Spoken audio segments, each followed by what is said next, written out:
Section 3.5.16. The data to the right represent the number of chocolate chips per cookie in a random sample of a name brand and a store brand.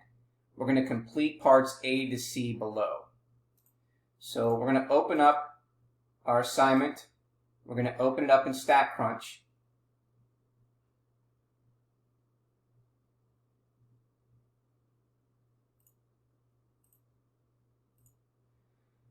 Okay, so we can see that the column's already titled name brand and store brand. Okay, and so we're going to follow these instructions. Now it says if necessary, you enter the raw data into the spreadsheet. Well, we don't have to because it already generated it for us. But in the future, when you're doing your project, you're going to name the columns and put the information in yourself. Okay, and then we're going to select graph and then highlight box plot. So I'm going to go down to box plot.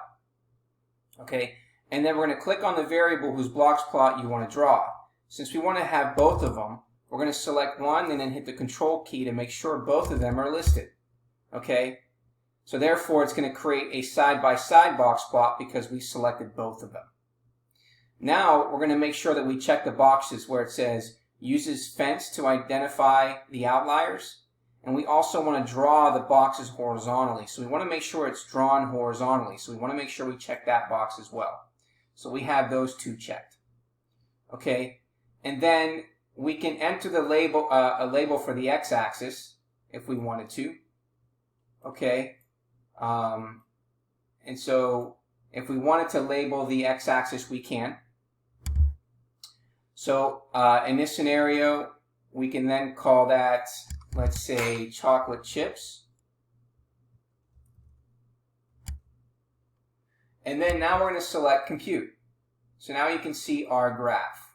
Okay. Now I'm going to go ahead and copy that into our data set. Okay, now, and then for future reference, and this will also be, again, given to you, but if you wanted to copy this and bring it into a Microsoft Word document, you can click copy and add it to your Microsoft document and the options. Okay, so now we have our box plot. Okay, so we have our name brand, and then we have our store brand.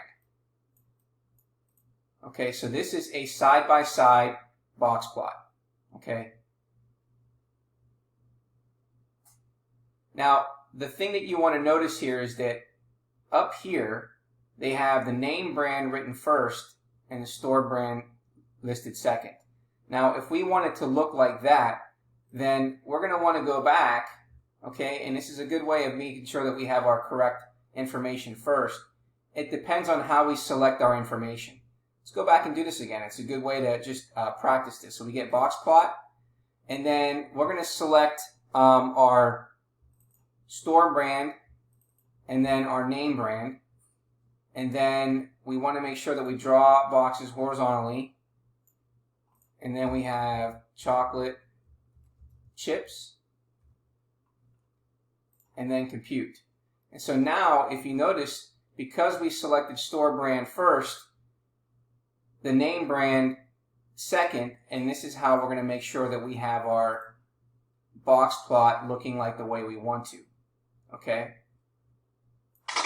So again, it depends on which one you select first and which one you select second.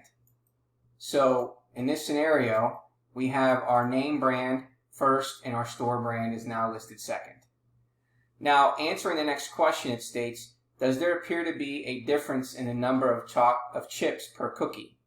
Well, we can see the median is different, right? The line, this middle line represents the median for name brand, and the median over here is for the store brand.